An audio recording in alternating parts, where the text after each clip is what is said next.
So we are back again. It's SportsConvos, and what do we do here? We talk about everything that has to do with sport. I say this, we're not pros, we're just crazy fans that just like talking about the crazy things about football, basketball, and everything and anything you talk about sports. And that's why we are here. It's the group stages of the World Cup done and dusted. The boys have been filtered. We now have the men in the competition. But to help me, have this conversation, I have two fans in the building. So can we meet you guys? Hi, my name is Naz, aka Big C, and I'm really excited to be here. I talk football, so I just feel at home right here, right now. Thanks, Naz. And I'm having somebody who is coming back from Edition 1, right? Shegun. Yeah. So thanks, Shegun. Thanks for, maybe we'll have more convos in terms of what you said some few weeks back and where we are now. Okay, so it's we are just spotlighting what had happened.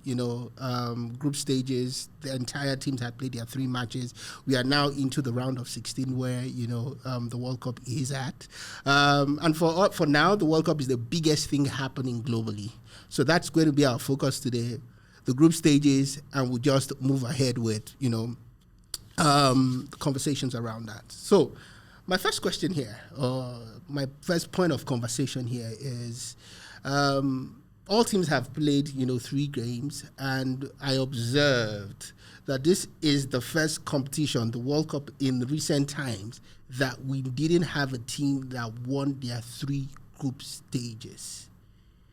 Let me start by saying, what do you think about it? Is it that the competition is coming stiffer and people are not here for the jamboree? Just to hear your thoughts, guys. Shegun. Okay, so I think for that, it shows that football has developed worldwide. I watched a lot of games, and you saw those teams that traditionally are meant to be the small teams.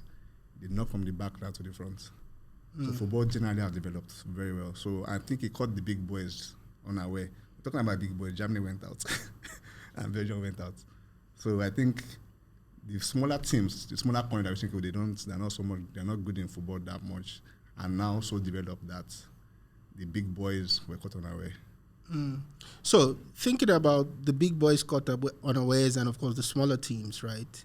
I think throughout the group stages, only Qatar didn't get a point out of this, but how would you rate them in terms of their field of play and how they played? I started watching World Cup actively in 1998, and I saw how the small boys, like even African teams, how they play. They just struggle, hit the ball forward, shoots, and but now even Qatar that lost, see them knocking from the back to attack. Even against Senegal, they were just unlucky against Senegal. I thought they could have gotten a point from Senegal's game, but see the way they play now, like. They didn't get a point, but I'm sure they will leave the competition with their heads held high. Nice. So I think the smaller teams per se, they looked at this tournament now, they probably see it so it's 90 minutes. They have 90 minutes to change whatever perception everybody has about them. Obviously, you're seeing a matchup and you think, okay, these are the favorites, these are the underdogs. Meanwhile, the underdogs are thinking what, in these 90 minutes, whatever you think is your business, we are going to try to make something out of these 90 minutes. And from there, we'll see what we can take it from there. And I think from the Saudi Arabia performance, Japan, Morocco, these teams that are not traditionally big teams in the world of football, they came out and they showed themselves. They actually showcased their talents, and they came out with very, very fantastic results. And, why is today talking about small teams or staging big teams in the Morocco topping their group? Exactly, that was a very big. No, but Nigeria has topped their group. Yes, so it's not that they're doing something. I would say the difference in that was Nigeria was actually a big team at that time. Yes, okay. Nigeria was rated 5th in 1994. So 1994, 1998, we're actually a big team in the world of football. But coming down, and now Morocco is probably not in top 20, if I'm not correct, if I'm not wrong. I don't think they're top 10. No, top 20 actually. Top 20, I don't think. But then there's Belgium that's number 2, and they're not out of that group, but Morocco is top in that group. So that actually sends a message about the underdogs in this tournament. So, on that, like you said, Morocco, let me talk about the African challenge. Morocco, Senegal. Any chances of them getting to the semifinals, or you think they have gotten to their last bus stop in the round of 16?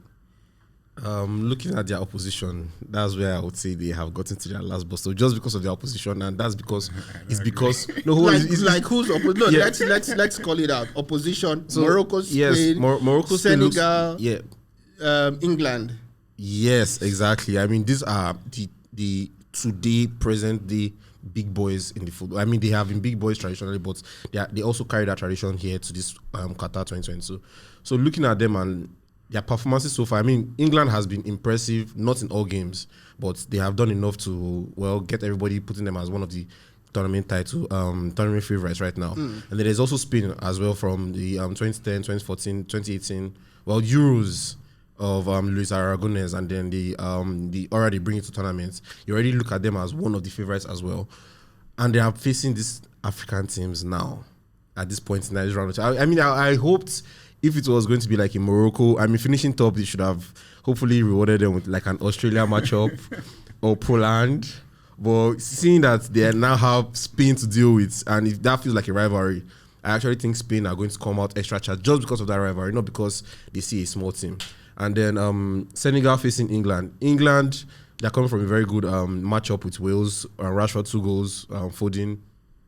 I don't see any way for Senegal. They obviously, I believe they're going to cause a dent, going to cause some problems, but overall, England should nick it. Shego, do you agree? This is the last bus stop for the African teams, Morocco, Senegal. So, like I said, the small boys are doing very well in this competition. I see both teams winning. Originally, I said I'm going for the African team to win the World Cup. Wow. I'm supporting all the African teams to do well. I like that. I've seen Spain play 3 games. Yeah.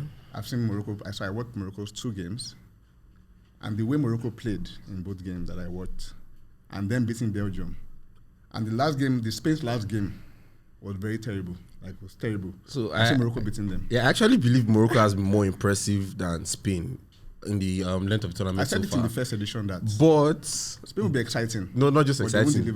But while we're looking at Spain here, I think Spain actually rested some players in that last game. Yes. No. Yes, they did rest. They rested players in the last game. They didn't rest any players at all. They swapped Alba for okay, yes. Okay, so Pedri. They all played. Okay, that's their problem is just their attack now, which I said. So they were switching between Morata and Torres, and those guys they cannot give you anything fantastic. But I think the African showing has been, good thus far. Which leads me to the next question. Now, would you say Tunisia and Cameroon are leaving the competition with their heads up high? I'll include Ghana in that, yes. Like Ghana? Yes, I'll include Ghana in that. Like Ghana, like the same Ghanaian team. Hold on, I would include Ghana for one very good reason. Their performance in that group as well. I mean, look at that Portugal game. Until the 90th minute, we didn't know who was going to win that game. South Korea, they actually came out, and when they lost focus for a minute, Kudus was there to hand them back the 3 points. Who's their last group stage? Uruguay. That was where I think they just lost the plot.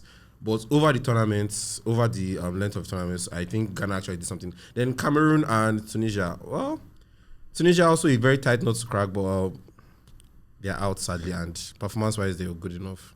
So why I'm talking about Tunisia and Cameroon in particular is they defeated people that a lot of people feel are potential winners of this competition. Tunisia knocked out France, irrespective of the lineup. Likewise, Cameroon, defeating Brazil. Yeah.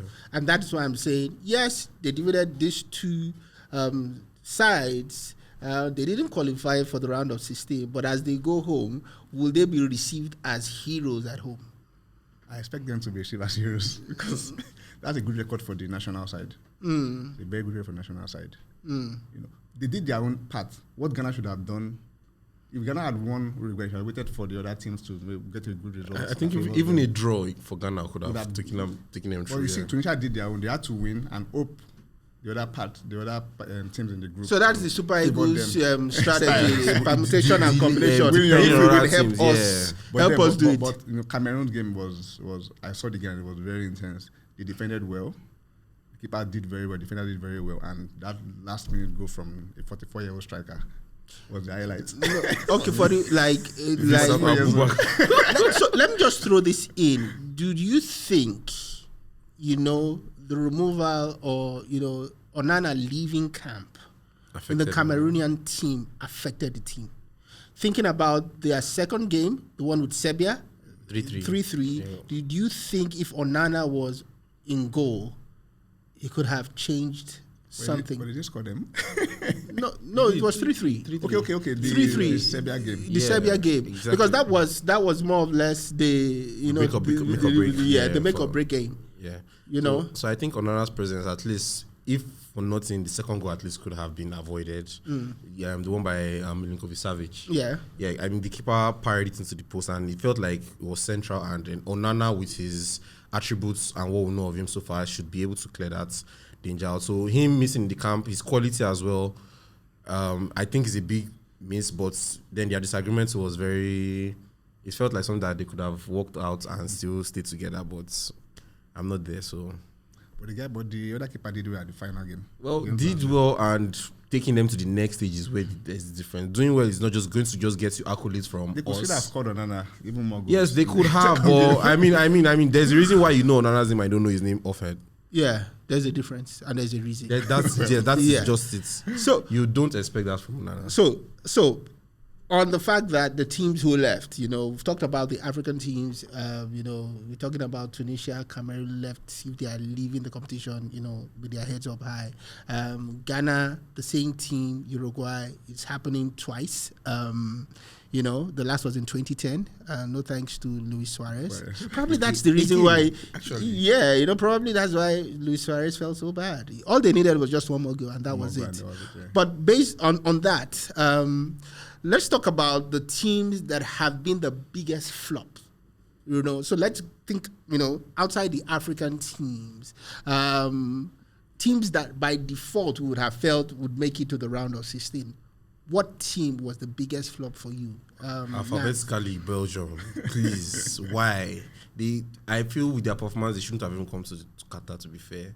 And with all their drama and all the stories around them, and even with their performance from the pre-World Cup friendlies and the actual World Cup. I mean, the game they won, De Bruyne came out to say they didn't play great, and they all accepted that. So Belgium, number 2 in the world, having to deal with all of that, it's not expected. And then, Germany as well, but,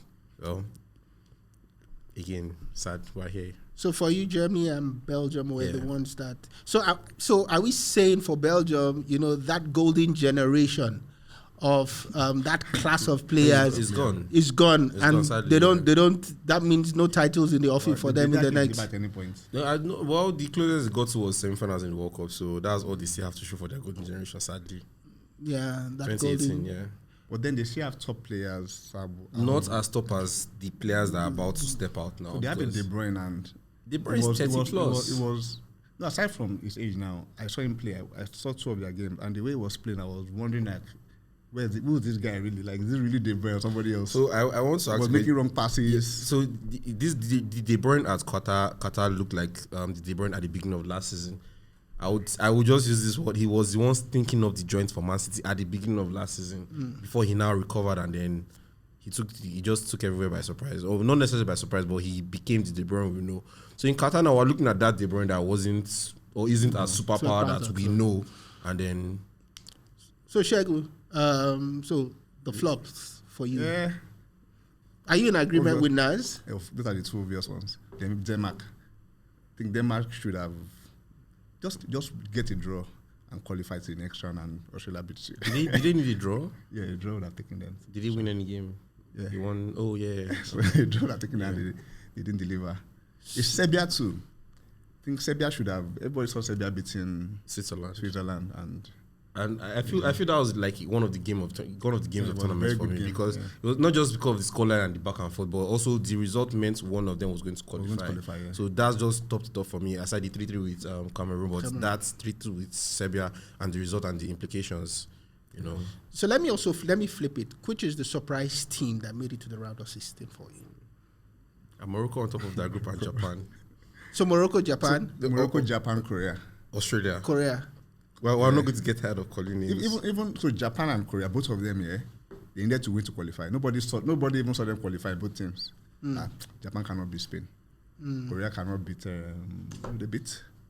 2-1. That was the final game. Portugal? Portugal. Yes, Portugal. yeah. Yeah. So, I This mean, them more winning the change like games. Portugal, yeah. This them winning the games, and they won the games. So. So let me ask you a very interesting question. So the way it is, I've looked at the fixtures of, the round of 16 to the quarterfinals, to the semifinals, to the finals, right? Right. Do you think, or do you feel a potential Argentina-Portugal December 18th? No. I'm sorry. Even before you finish that question, no. No. You say? Before you finish the question, no. Why? No, because just, everything. no. Because I don't think both of them have performed to that expectation just yet. I mean, round of 16, they not that. I mean, they lost to Saudi Arabia. We are not going to just wipe that off. I understand that after that game they came to the party, but at the same time, you cannot just write it off. And plus, they have at this point in time they have one game against Australia. Yeah. Still on seal, it was a game that we're expecting them to just roll out of the place and just wipe them off, but it still felt like a back and forth. I think it shows their strength as well. Is it Australia's strength? No, Argentina. You should not be. Argentina should not crumble, be. They didn't crumble. No. So what you are trying to say, what I hear you say is, we are still categorizing some countries as small teams because yes, what has happened is this World Cup. This World Cup, everybody's no respect of names. I understand. Yes, nobody respects names, but at the same time, regardless of that, you still do not expect Argentina playing against Australia to be negotiating a 2-1 victory. It felt like a negotiation, to be very honest. Because at some point, Australia started dominating and they looked like the most dangerous side. And that was where Argentina showed strength. Their defense, and the coach has been very good. I'll give that to the coach. He has made good changes to the squad. It felt like survival rather than showing strength. But No, it was showing strength. Shegun, Argentina, Portugal. Do you see a potential December 18th? I don't see Portugal. So Portugal potentially would meet Brazil. I don't see them going past Brazil. Brazil has to also win all their games. So do we have to? Are we going to talk about Brazil dropping the ball at some point? I don't see them because if Brazil wins their game in the quarter in the second round, so the way I look at the group, how this has been staged. It's been, for me, I see it, a South American team will play European team. That's the way. But what happened in the? And that's why I easily said Argentina, Portugal. For the first time, they had all continents represented in the second round. Yeah, exactly. North America. But multiple representations as well. Yes, multiple representation. So as we think about that, even though I will still want to hear your views, because there's a lot back and forth in terms of Argentina or Portugal, I still want to hear your views in terms of which team you think eventually will play that final. But let me go into a little bit of the guys, the stars on parade, right? Mbappe, Messi, Gakpo, and of course Rashford. Any of those four would come out as like the golden boot. What's if I give this idea that we have probably not seen the golden boot winner just yet? I agree. I'm looking at Tottenham's main man actually. Somehow. Harry Kane. I swear to God, I'm expecting a few penalties. I think for now, I'm seeing Mbappe taking it. Messi doesn't need to take it necessarily because the way he plays now, he plays more. If he gets the ball, he shoots. Mbappe feels like he's more hungry for it. He's more hungry for it. Yeah. The way he plays. Somebody says he has some roots out of Nigeria. I don't know how true is that, but yes, he will all be rooting for Mbappe at some point in time. So as maybe my last question here, and for our team audience who are out there listening, watching, thank you so much for your comments, thank you for the subscription and all that. We would also want to hear your perspective to all that we've been saying, which team flopped, the African teams that went out, are they holding their heads up high and all that? Let's see that in the comments right there. So my final parting shot here is, we don't think Argentina, Portugal. No. So who would that be for you? Brazil and somebody else. And who is that somebody else? I mean, they have to negotiate between themselves. But I know Brazil is one fixture I am seeing in the semi-final at least. So, I mean... So if you had to pick that country... It would be France. France? Yeah. France. It will be Brazil and France, yeah. So a repeat of 98. Is Yes, it 98? 98. 98. 98, 98. yes. Okay. Shags. Argentina and whoever. You have so much faith in Argentina. That's Yeah, beautiful. because I've seen them. I think the coach is doing a great job. It made a lot of changes to the squad, and that really helped them grow. And the way the guys play, you don't know the McAllister, Fernandez, Acuna, De Paul tired from the right attack, and he's playing the central midfield. The Paul now. has not been exceptional. He only came to the party against Australia, though. No, even the game before, the Mexico game played he, very well. he didn't play so well. So far, somebody comes to the party. No, I mean, you're coming to party at the point. So they're coming to party at the fourth game when Like he could have been knocked at all. out. He could have been knocked out at the third game. So he's somewhat late, but at the same time, yeah, Compared he to had party. Martinez, that had not come to party at all. Which Martinez Lautaro? Lautaro Martinez. I feel sorry for him. Lautaro Martinez. And So the way he switches his back line, like yesterday, he brought in Martinez, and see the way the guy defended. Please call his name. Don't speak ill of my player's name. I'm sorry. See the way he defended. so is it like Man U or something? Yes, actually, yes. Okay. Lisandro. Yeah, let's don't Man bring U the. player. Yeah, I'm trying to do that, but you said the money plan, like, whoa. Speak his name with respect, please. Respectfully Exactly. about your Man U player. players. But I said Argentina going all the way. Argentina, I see them Argentina beating all the way Netherlands, for yeah. you, Shakes, and it's Brazil France or and Brazil. Brazil, yes. Brazil, France, Brazil. Both. Either ways. Yeah. Right. So let's keep that there. I know by next week we should be in the crunch stages of the World Cup. By that time, we would have our top four Yes, who we're probably going to answers play. to this question, So a lot yes. of questions, but we've seen a lot of questions being asked. Way back, Shegun said it's going to be an African thing, and all that. I'd love to see them. Yeah, And they're still there. I was super supporting the Uruguay. For me, I think Uruguay was very disappointing. They gave off the vibe of Belgium as well, to be honest. They didn't feel like they were dead.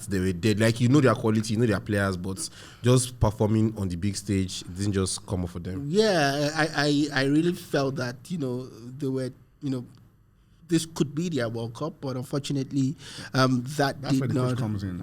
He didn't do the right thing at the right time. He kept playing Nunes, and the guy kept disappointing. Yeah. I actually don't think their problem was Nunes, It though. was their problem. He gave the energy up front, to be fair. He doesn't win free kick for them. He doesn't win free kick for them. So what is he doing up front? Okay. So, by next week we will get clear. The picture will get a bit more clearer, and we'll see who those four big teams will be. Hopefully, we would try to, maybe have a live game on, and let's talk about it. I will talk to our guys at the top here to see if anything like that happen. But that's it, guys. Thanks so much for showing up. Thanks for coming. Thanks for so much for hearing your having view. me. Thanks for being part of the conversation, the convo at this point in time. So, guys, next week, expect another better gist jam convo from this side. Peace out. Yes. Bye for now.